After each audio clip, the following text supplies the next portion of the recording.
Assalamualaikum warahmatullahi wabarakatuh.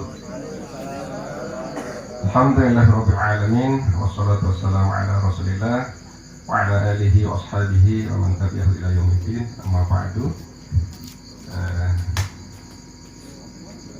Bapak Ibu para hadirin jamaah takziah yang dimuliakan Allah.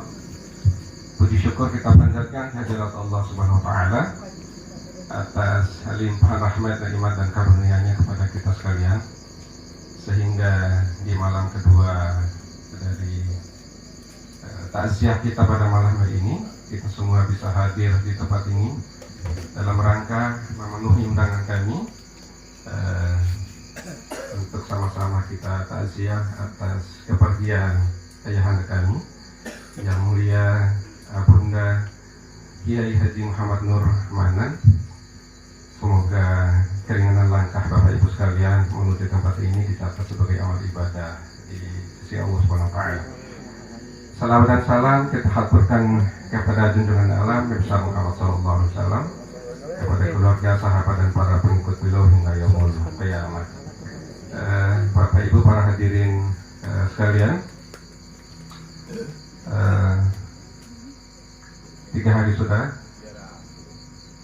orang tua kami meninggalkan kita semua. Suatu kehilangan yang sangat besar buat kita semua, khususnya masyarakat Paradorakto dan umumnya kita semua yang berada di Kecamatan Parado atas kepergian beliau. Dan lebih khusus kami sebagai keluarga, jadi kami betul-betul merasa kehilangan atas kepergian beliau. Dan yang namanya al-maut itu adalah sesuatu yang misteri. Ketika akan menghampiri kita semua, maka tidak diberitahu.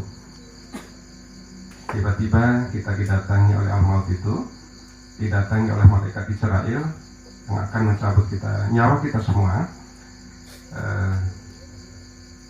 tanpa kita diberitahu, tanpa kita dikabari. Oleh karena itu, maka persiapan yang matang, persiapan yang cukup perlu kita lakukan untuk mempersiapkan itu semua. Di beberapa ayat dalam Al-Quran mengabarkan tentang kedatangan al-maut itu yang tidak mungkin bisa kita tunda, yang juga tidak mungkin bisa kita majukan barang sesaat pun. Kalau tadi malam Ustaz Bukhari telah menyampaikan salah satu ayat dalam surat Ali Imran, kullu nafsin dha'iqatul maut, bahwa semua yang bernyawa pasti akan mengalami kematian itu. Kematian adalah suatu kemestian yang tidak mungkin kita bisa menghindarinya. Dalam surah Al-A'raf ayat 34 Allah berfirman, a'udzubillahi minasyaitonir rajim, wa likulli ummatin ajal fa idza jaa ajaluhum la yasta'khiruna sa'atan wa la yastaqdimun. Bahwa setiap kita ada batas akhirnya, ada ujungnya, ada ajalnya.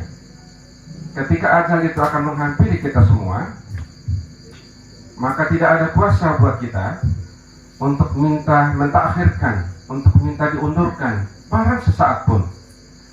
Mungkin kita merasa bahwa ibadah kita belum cukup, lalu kita memohon kepada Allah, meminta kepada Allah, berharap kepada Allah agar ajal kita diundur barang sesaat. Tidak bisa. Wala yastaqdimun. Dan kita berharap misalnya, ya Allah, ibadah saya sudah cukup, tahajud saya sudah cukup, duha saya sudah cukup, subuh saya di awal waktu, sholat fardu 5 waktu selalu saya lakukan di masjid, tadarus Al-Quran saya Muni Ananda Agus ke one day one juz. Kalau yang di kalau Agus sekarang sudah berapa? Sudah juz ke-11. Alhamdulillah, Masya Allah, luar biasa.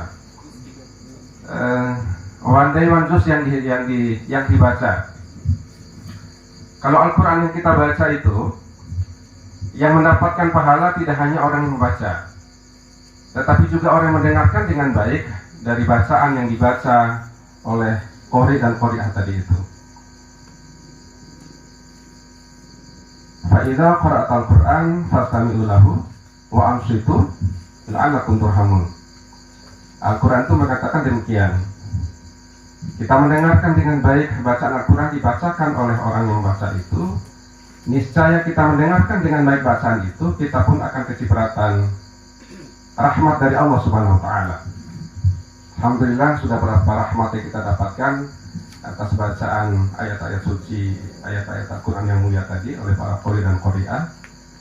Dan itu janji Allah, pasti kita mendapatkan rahmat.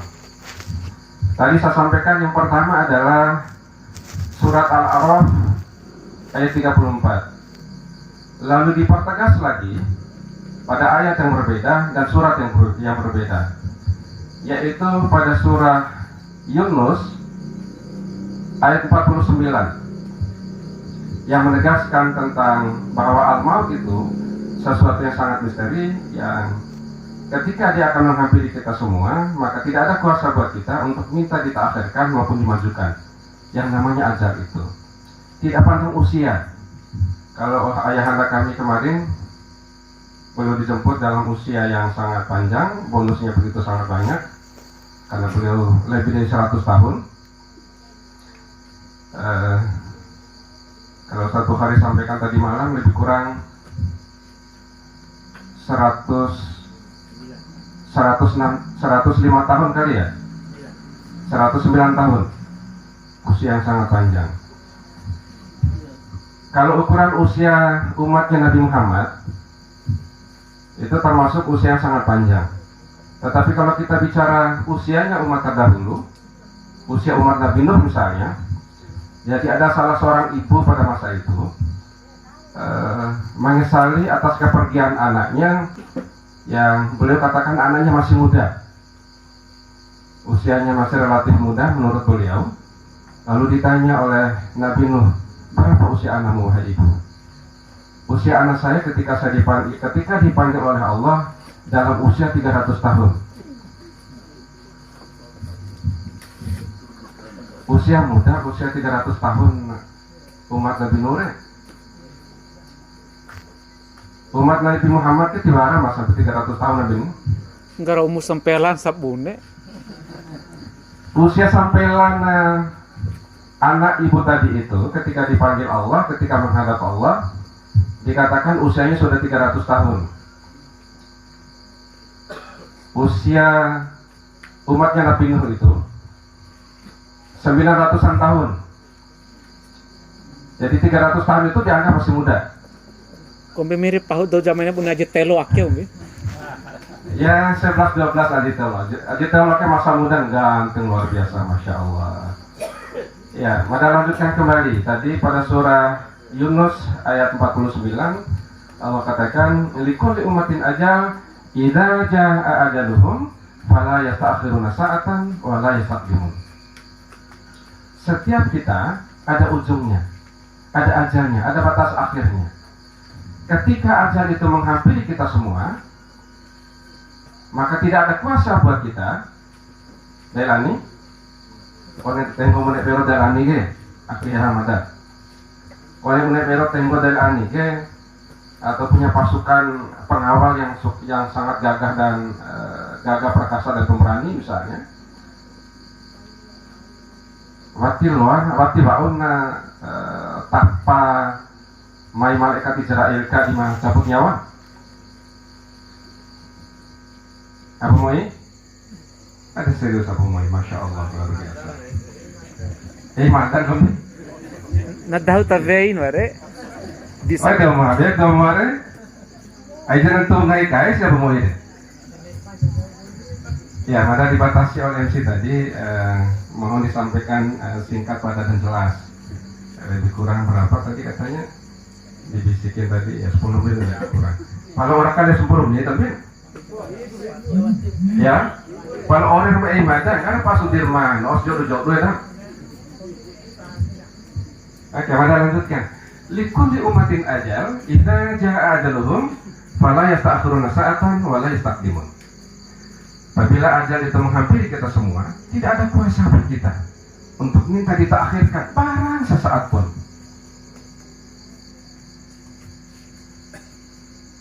saya masih bergelimang dengan dosa. Masih banyak maksiat saya, masih banyak hal buruk yang saya lakukan. Mohon, saya diundur barang sesaat pun, barang sesaat saja, untuk saya beramal sebanyak-banyaknya. Baru setelah itu saya dipanggil.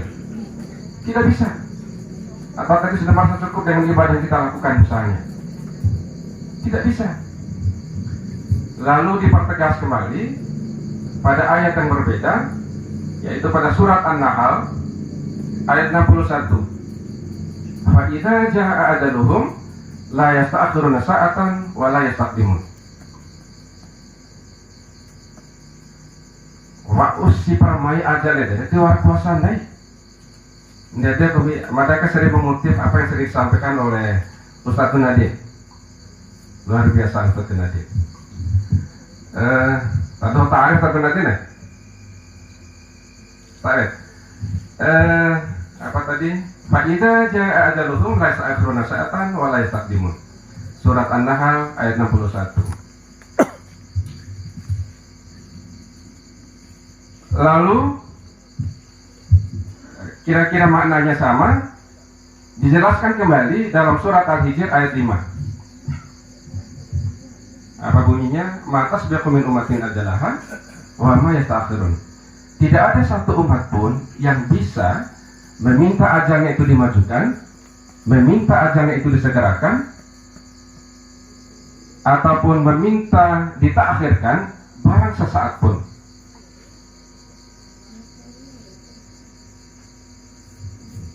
Lalu dengan kalimat yang sama, yang pasti sama, ditegaskan kembali dalam surah Al-Mu'minun ayat 43. Mata sebelum min umatin ajalaha wa ma yasta'khirun. Aku poin dari beberapa pesan dari ayat-ayat Al-Quran yang saya sampaikan tadi adalah dalam rangka menghadapi datangnya kematian yang tiba-tiba itu, maka kita butuh persiapan yang matang, butuh persiapan yang cukup, butuh amal ibadah yang banyak, butuh puasa kita tidak bolong-bolong, sholat kita tidak boleh bolong-bolong. Sholat kita bukan sholat-sholatan, tetapi sholat yang kualitasnya high quality, sehingga ibadah sholat kita diterima di sisi Allah Subhanahu Wa Taala. Ain malakarawi jago ita doho. Abu Moi? Oh, Abu Moi. Au doma pokira jagot kan? Tanggung jawab kita. Au walip kita di mawawen ohana. Lampu sableke. Oh, doma. Biar ke video muare. Dosa nae. Tandawi ta sadia resi oha. Diru dong pokira jagota. Doma. Kadang madare. Bawa betul pokira jago. Nggak dibias puasa.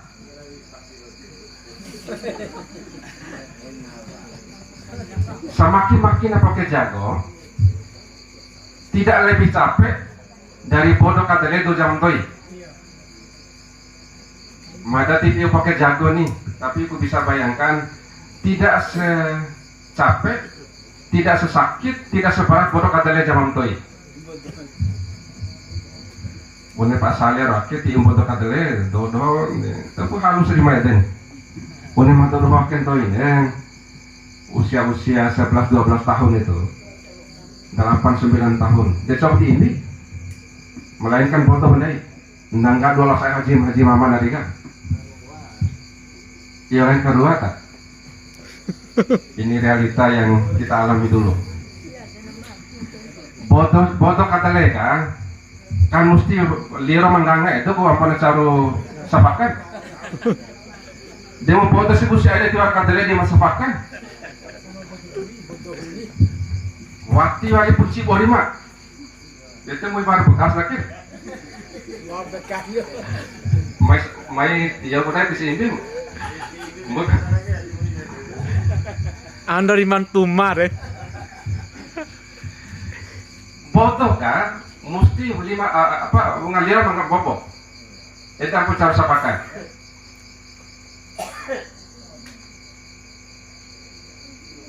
Demo foto si busi aida itu orang kata sepakan.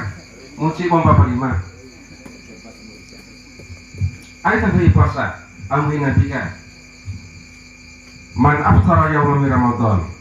Barang siapa yang meninggalkan sehari saja puasa Ramadan. Apa telah? Jadi ngatre, au do maka dia do pokyo jago kan. Tanggung jawab kita nih. Sehari saja meninggalkan puasa Ramadan, fi ghairi rukhsah, tanpa ada keringanan. Karena Al-Quran pada surah Al-Baqarah ayat 183, 184 dijelaskan beberapa keringanan kepada kelompok tertentu untuk boleh dia berbuka selama di siang hari bulan Ramadan itu dengan catatan dia harus menggantinya pada bulan yang lain sebanyak hari yang ditinggalkannya itu. Misalnya karena dia sakit, karena dia musafir dan seterusnya. Rahasahallahu lahu lam yakdi anhu siyamu dahrikul wa insoma. Walaupun dia berpuasa terus sepanjang hayatnya, menurut penafsiran muhaditsin yang lain, sepanjang hayatnya, untuk menggantikan sehari yang dia tinggalkan tadi, niscaya tidak akan pernah bisa terbayarkan. Awali berhari-hari. Nah, penafsiran muhaditsin yang lain sampai masuknya puasa Ramadan pada tahun berikutnya. Pak Betani di puasa. Andai. Nabi puasa andai. Masuk madai andai di puasa pada do ma biasa bersama madai ma lawo mungkin jago mungkin bojo ya.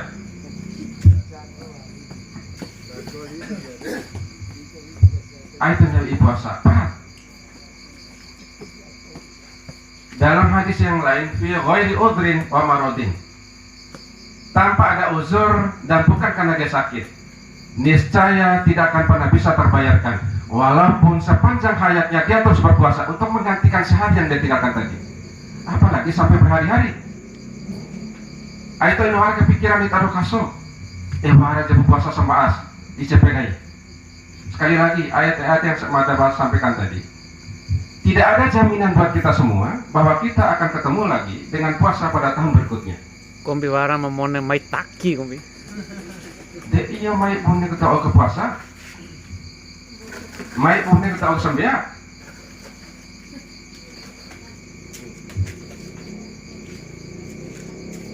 Ya. Ayat wara para Mada yakin hakul yakin. Ndai tara kompositike, ndai tara karasake. Tiwara mali puasa kone boleh berot tani maki jago poke jago do kai jauh abin saraan memai ke tiwara nai tiwara mali puasa ope yo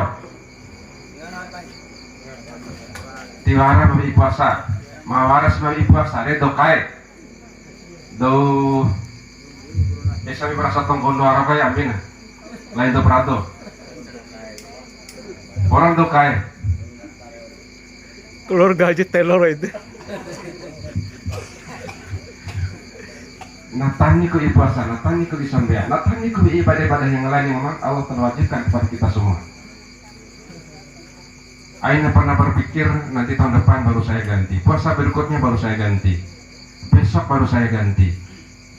Awalnya tahun depan, semua kita ini tidak ada yang bisa menjaminkan dirinya akan ketemu lagi dengan hari, dengan terbitnya matahari besok pagi. Ndede kami Pak di Junaidi, mereka sering mengutip apa yang beliau sampaikan. Dua moa, Mbak Ibu Hanur. Nah, rampin aja. Ini sampai dari ini. OTC lawan lain nggak hebat ngomong Bungan dihap di Santai Veide. Ayat yang bisa biar Al-Hinabika bainar rajuli wa bainal kufri tarkus sholat. Perbedaan antara seseorang itu dengan kafiran itu adalah tarkus sholat, meninggalkan sholat. No. Alai 20 menit tapi ya Nih pada jam 11 ke.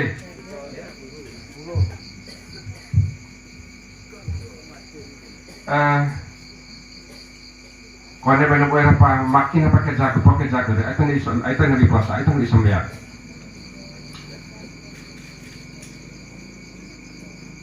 Di hadis yang lain Rasulullah menjelaskan al-ahdul ladzi bainana wa bainahum shalah wa man tarakaha faqad kafara. Faqad kafara. Maka sungguh telah dia kafir kalau dia meninggalkan sholat.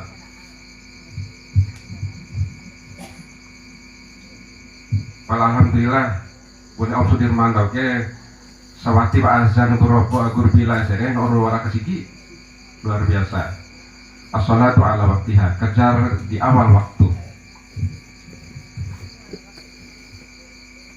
Out London perintah sholat berjamaah kan dalam surat An-Nisa ayat 102 itu pada waktu itu dalam suasana peperangan. Tahu penting sholat berjamaah ke?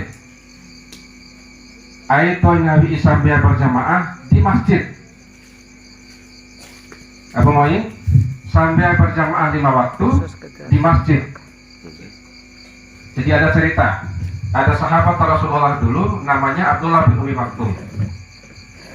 Abdullah bin Umi Maktum ini suatu waktu pernah meminta dispensasi kepada Rasulullah untuk diperbolehkan tidak sholat di masjid. Ada dasar, ada alasan kenapa beliau meminta dispensasi untuk diperbolehkan tidak hadir di masjid sholat berjamaah. Karena kondisi fisik beliau yang mengalami kebutaan. Bayangkan betapa beratnya, betapa susahnya bagi orang yang cacat, bagi orang yang buta untuk bisa sampai di masjid. Waktu itu beliau minta dispensasi kepada Nabi itu adalah pada waktu subuh. Bayangkan kalau orang buta tidak ada yang menuntunnya untuk sampai ke masjid, tidak mungkin sampai di masjid itu. Jadi apa nih? Namanya sahabat Abdullah bin Umi Maktum. Lalu Rasulullah katakan, apakah antum mendengarkan azan? Benar wahai Rasulullah. Kalau begitu, antum harus datang ke masjid untuk sholat berjamaah di masjid itu pada sholat yang 5 waktu sehari semalam.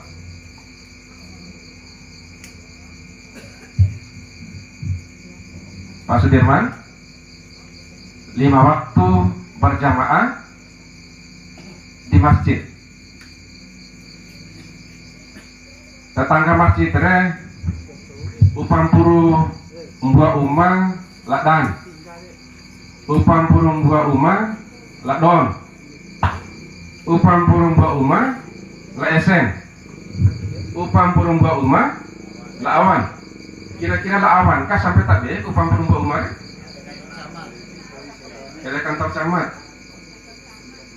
Berarti dari ani itu alhamdulillah itu saya ramadai. Dia beliau paling ulur rongga sesigir. Masya Allah. Nah itu nonton apa mau ini?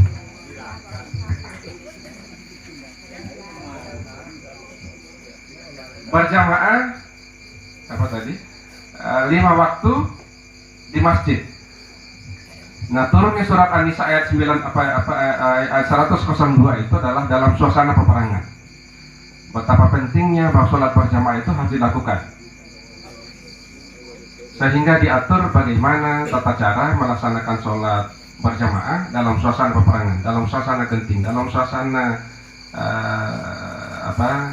bahaya. Sehingga disebut dengan sholat khauf.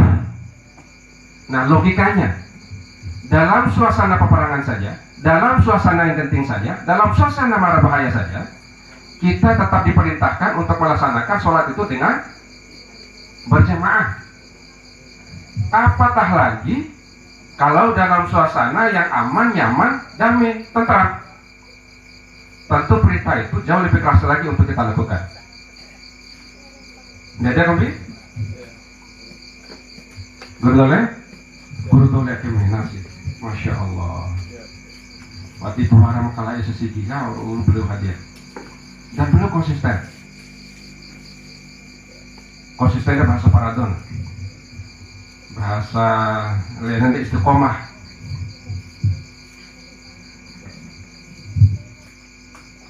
Ya, sudah melebihi dari 10 menit yang diamanahkan oleh MC tadi. Dengan berat hati